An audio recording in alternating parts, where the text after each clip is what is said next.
Morning বন্ধুরা, কেমন আছো তোমরা? সবাই ভালো আছো তো? লাইফস্টাইল উইথ টিঙ্কুর তরফ থেকে তোমাদের সবাইকে স্বাগত জানাই। দেখো, আজ কিন্তু আমার ঘুম থেকে উঠতে দারুণ দেরি হয়ে গেছে, জানো। 7টা বাজে তখন আমি ঘুম থেকে উঠেছি। তারপরে আমি ফ্রেশ হয়েছি।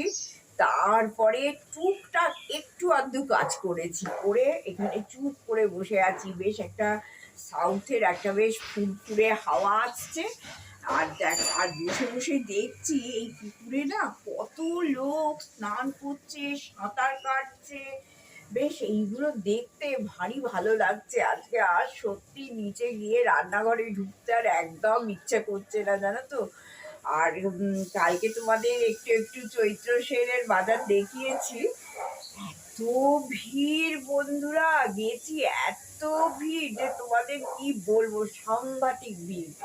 তা ওই ভিড়ে কিছু ইচ্ছেই করলো না, আর তেমনি গরম, একদম কিচ্ছু কেনাকাটা করতে ইচ্ছে করলো না। ওই দাদার 2-4টে জিনিস কিনেছি, ওই গেঞ্জি ফেঞ্জি, এটা একটু বারমুডা, দাদার কিছু জিনিস কিনেছি, আর আমার একটা ছাপা শাড়ি কিনেছি।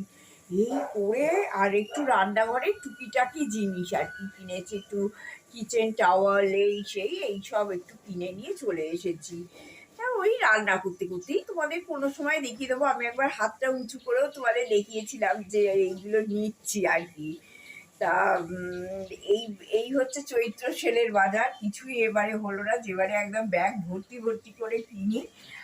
আর আরেকটাও জিনিস হচ্ছে, আমাদের আরেকটা জায়গায় যাওয়ার কথা হচ্ছে, জানো। আরেকটা জায়গায় যাওয়ার কথা হচ্ছে, কিন্তু খুব একটা যে আমার নিজের ইচ্ছেতে যাওয়া হচ্ছে, একটু দরকারেই যাব।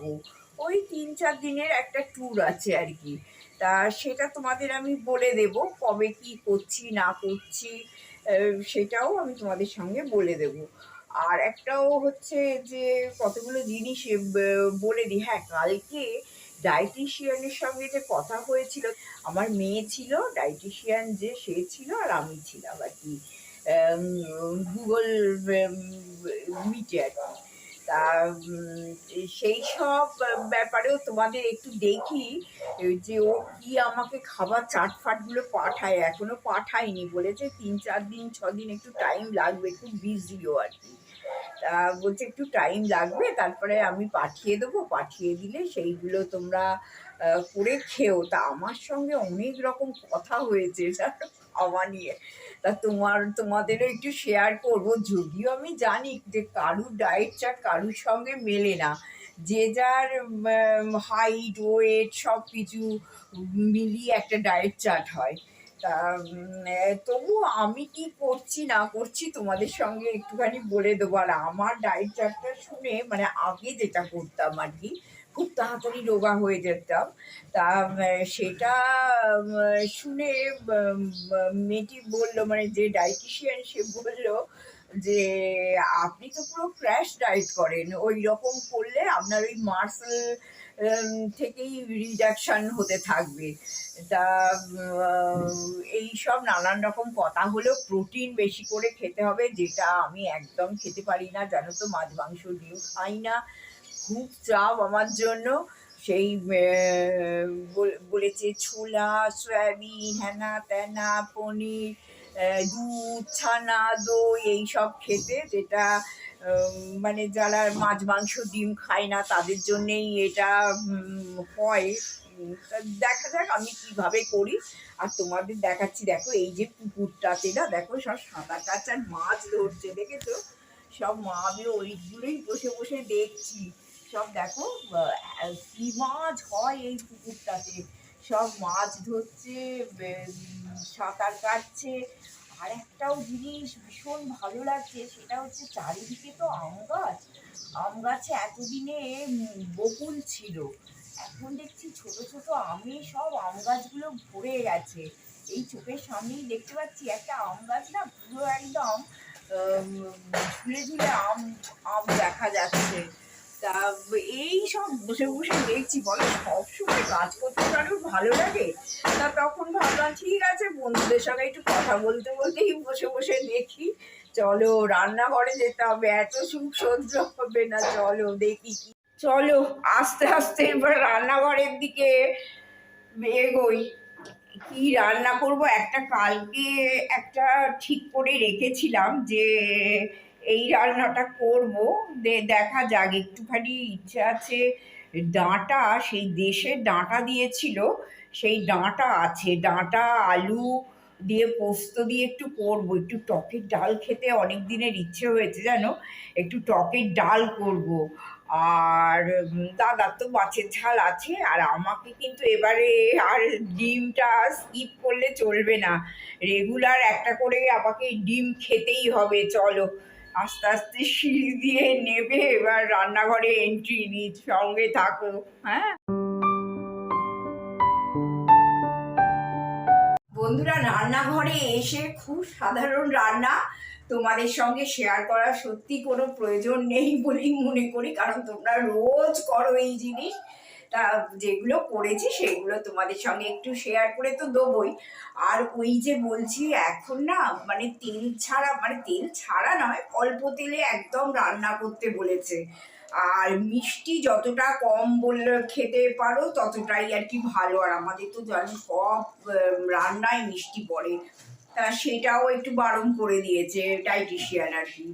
তা জানি না, আমাদের আমাদের কেমন বলতো, টকের ডাল খাই কিন্তু সেটা টকের ডাল হয় না, সেটা মিষ্টির ডাল হয় জানো তো। টকের বিন্দুমাত্র লেস থাকে না, তাহলে দাদা খেতে পারবে না। এবার দেখো, আমাকে বলেছে, আমাকে তো এটা করতেই হবে। প্রথম প্রথম তো খুব কষ্ট হবে তেল ছাড়া, তারপরে মিষ্টি ছাড়া খেতে।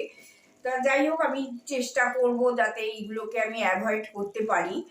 আর আমার এটা বলার উদ্দেশ্য হচ্ছে তোমাদেরও একটু সজাগ করে দেয়া, যে তোমরা যতটা কম সম্ভব তেল খাও, মিষ্টি খাও, তাহলে ভালো থাকবে আর কি, এটাই বলার। তাই এই যে টকের ডাল দেখো, টকের ডাল করে দিয়েছে। হ্যাঁ, আর প্রেশারই একবারে বসিয়ে দিয়েছিলাম। আর এই দেখো দাদার, এই যে তোমাদের বলি, পোস্ত বাটা দিয়ে মাছের ঝাল, বুঝতে পারছো কত কম তেলে রেঁধেছি। একদম অল্প তেলে সাদা সাদা হয়েছে, তেলের লেশ মাত্র নেই, শুধু পোস্তটাই আছে। আচ্ছা, এইটা করেছি। আর এই যে ডাঁটা আলু পোস্ত, এই হচ্ছে আজকে আমাদের মেনু। আর আমি বেলায় একটা ডিম করে নেব। আর একটাও জিনিস হচ্ছে, আমার একটু চিন্তা হয়ে গেল, তোমাদের কি করে আমি যে নানান রকম রান্না বান্না শেয়ার করি, সেটা যে আমি তোমাদের সঙ্গে কিভাবে দেব, আমি সেটাই বুঝতে পারছি না। তবে একটা একটু আশার আলো দেখেছি, যে যেটাতে উনি বলেছেন যে একটা দিন মানে উইকডেজ গুলো একদম এইরকম ভাবে খেতে, সানডেটা একটু ভালো মন্দ আপনি খেতে পারেন, যেটা হচ্ছে চিট ডায়েট বলে আর কি। তা সেটাই উনি আমাকে বলেছেন। তা সেটাই আমি আর দাদা একটু আলোচনা করছিলাম, তাহলে অল্প অল্প অল্প আমরা সানডেতে করতে পারি, রান্না করে বন্ধুদেরও একটু দেখাতে পারি, আর আমরাও অল্প আধটু খেতে পারি। সেটাই একটু চিন্তা ভাবনা করছি। যাই হোক, ভালোবেসে আমার সঙ্গে থেকো, বুঝতেই তো পারছো বৌদির কন্ডিশন। আর শিপর্ণাই বোধহয় লিখেছে আমাকে যে শাড়ি দেখতে চাই। তা শিপর্ণা, নিশ্চয়ই আমি তোমার রিকোয়েস্ট রাখবো, একটু আমায় সময় দাও। হ্যাঁ, আমি তোমাকে আমার যেগুলো ভালো ভালো শাড়ি আছে, একবার আমার আছে, অনেক দিন আগে একবার পরেছিলাম। তা যাই হোক, সেগুলো সব শাড়ি নিয়ে করাও হয়নি। তা আমি চেষ্টা করব তোমার রিকোয়েস্টটা রাখার। আমার সঙ্গে তোমরা থেকো। হ্যাঁ চলো বন্ধুরা, দেখো একটা জিনিস দেখাতে ভুলে গেলাম, সেটা তোমাদের একটুখানি দেখিয়ে দিয়েছিলাম কালকে কেনাকাটা করার সময়। তা মনে হলো যে রান্নাঘরে যখন আছে, আমি এটা রান্নাঘর থেকেই বন্ধুদের দেখিয়ে দিই। এই যে কালকে আমার চৈত্র সেলের এই বাজার, এই একটা বড় ছাগনি কিনেছি। আর এই যে কিচেন টাওয়াল তোমাদের বলছিলাম, এই যে দুখানা কিচেন টাওয়াল কিনে এনেছি রান্নাঘরে কাজের জন্য। আবার যখন আমি ওপরে থাকবো, তোমাদের এরকম কাজের মধ্যে মধ্যে ওই আমার শাড়ি দাদার কি টুকটাক কিনেছি তোমাদের দেখিয়ে দেবো। হ্যাঁ চলো গুড ইভিনিং মর্নিং বন্ধুরা, কেমন আছো তোমরা? সবাই ভালো আছো তো? আমি কিন্তু আবার চলে এসেছি তোমাদের সামনে, কারণ ভিডিওটা তো আমাকে শেষ করতে হবে, ওই জন্যই চলে এলাম। আর দেখো, একদম নিরামিষে আমি ঘুগনি বসিয়ে দিয়েছি। কালকে যে ডায়েটিশিয়ানের সঙ্গে আমার কথা হলো না, যে উনি বললেন যে যেহেতু আমার মাছ মাংস ডিমটা খাওয়াতে একটু প্রবলেম হয়, সেহেতু উনি বললেন রেগুলার আর কি আমাকে ডাল জাতীয় একটা জিনিস আমায় রাখতে হবে, তার সকাল বিকেল দুবেলাই। তা আমি জিজ্ঞেস করলাম অল্প লাইট করে যদি ঘুগনি করি তাহলে কি সেটা খাওয়া যাবে? উনি বললেন যে হ্যাঁ খাওয়া যাবে, তবে আলুটা একটু কন্ট্রোল করে খেতে হবে। এই পর্যন্ত, উনি এখনো ডায়েট চার্ট আমাকে দেননি। যাই হোক, তাই তোমাদের আর কি ঘুগনি দেখাবো। অনেকক্ষণই চলে এসেছি রান্নাঘরে। এই দেখো, এসে প্রেশার কুকারে একটুখানি পপকর্ন ভাজলাম, একদম মানে বালি ফালি কি নুন টুন কিছু দিয়ে না, তেল কিচ্ছু দিয়ে না, জাস্ট একদম প্রেশার কুকারে, শুকনো প্রেশার কুকারে পপকর্ন ভাজলাম। আচ্ছা, দানা কিনে নিয়ে আসি আমি দোকান থেকে, সেটা আমি ভাজলাম। আর এই দেখো, দাদা কুল এনেছে। আমার মেয়েরা যে এসেছিল না, একবার তোমাদের দেখিয়েছিলাম কুলের চাটনি করছি, তা সেই কুলের চাটনি পুরো এক শিশি কুলের চাটনি শেষ। এত ওদের খেতে ভালো লেগেছে, খেয়ে নিয়েছে। কোনো দাদা দেখতে পেয়েছে একটুখানি কুল পাওয়া গেছে, তা কুল। তারপরে দেখো গুড়, আজকে বেশ আমার খাটুনি আছে। এখন আমি আচার করবো, জানো তো, তোমাদের আর দেখাবো না। তোমাদের যদি মনে হয় তোমরা আমার চ্যানেলে গিয়ে দেখে নিতে। এই যে আখের গুড় সব এনেছে, আমি একটুখানি কুলের চাটনিটা আজকে করে নেবো। হ্যাঁ, এইভাবেই। তবে একটা কথা বন্ধুরা, যে মানে তোমাদের সঙ্গে একটু দুঃখের কথাই বলছি আমি, যে আমি বলো দাদা বলো অনেক তো চেষ্টা করছি চ্যানেলটা একটু ভালোভাবে চলার জন্য। তা অনেক কষ্ট করার পরেও না দেখছি চ্যানেলটা খুব একটা কোনো গ্রোথ সেই রকম পাচ্ছি না। তা যদি এইভাবে চলতে হয় তাহলে সত্যি দুঃখের সঙ্গে বলছি যে হয়তো আমাকে ইউটিউব থেকে বিদায় নিতে হবে, কারণ সেইভাবে তোমরা কেউ দেখছো না। আর তার সাবস্ক্রাইব তো দূরস্থ, খুব ঢিমে তালে চলছে। প্রায় এক বছর 2-3 মাস আমার হতে চললো। তা চেষ্টা দুজনে মিলেই করে তো যাচ্ছি। তা এখন না সত্যি মনটা একটু আমাদের ভেঙে গেছে, জানো তো। বিশেষ করে আমার, যে এত কষ্ট করে ভিডিওগুলো দিচ্ছি, বন্ধুরা সেইভাবে স্বতঃস্ফূর্তভাবে আসছে না, সাবস্ক্রাইবারও হচ্ছে না। তা জানি না, হয়তো অদূর ভবিষ্যৎ মানে আমাকে হয়তো ইউটিউব থেকে বিদায় নিতে হবে। তা এইটা একটা দুঃখের কথা, তোমাদের সঙ্গে একটুখানি শেয়ার করলাম। অনেকদিনই মনটা খারাপ লাগে, যে ভাবি আমার বন্ধুদের একটুখানি শেয়ার করে দিই, হয়তো তোমরা আমাকে আর দেখতে নাও পেতে পারো। আবার যদি আমি ঠিকঠাক চ্যানেলটা চালাতে পারি, থেকেও যেতে পারি। অনেক কিছু ভাবছি আর কি। তা আমি তো তোমাদের সঙ্গে সবটাই শেয়ার করি, ওই জন্য মনের কথাটা একটুখানি আমি শেয়ার করে তোমাদের দিলাম। তা যাই হোক, আজকের মতো তো আমি ভিডিওটা এবার এন্ড করবোই, কারণ এইবার আমি এই কুলটাকে ধুয়ে রেখেছি এতে। হ্যাঁ, কিন্তু এইগুলো আমাকে ফাটাতে হবে, সব ফাটিয়ে সুন্দর করে গুছিয়ে নিয়ে তারপরে আমি এই চাটনিটা করে রাখবো। বন্ধুরা, তোমাদের আর দেখাবো না, আমার তো চ্যানেলে আছে, তাও মানে তোমাদের না দেখিয়ে না আমি পারি না গো একদম থাকতে। তা যার জন্য দেখো, এই কুলের চাটনিটা মোটামুটি হয়ে গেছে। আর একটু ফুটলেই আমার কুলের চাটনি রেডি। আর মানে আচার আর কি, চাটনি বারবার বলছি, এটা আচার। আর লাস্টে অবশ্যই একটু ভিনিগার দেবে, যাতে আচারটা ভালো থাকে।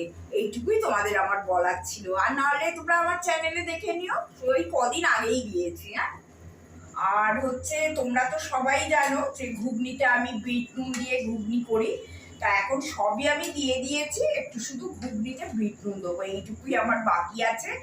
তা ভিডিওটা বন্ধুরা আজকের মতো আমি শেষ করলাম। আবার বলছি, যদি ভালো লাগে প্লিজ সাবস্ক্রাইব করো, কমেন্ট করো, আমার সঙ্গে তোমরা থেকো। আমি চেষ্টা করব যে ভালো ভালো ভিডিও দেবার, হ্যাঁ, যাতে তোমাদের ভালো লাগে। আজকের মতো গুড নাইট।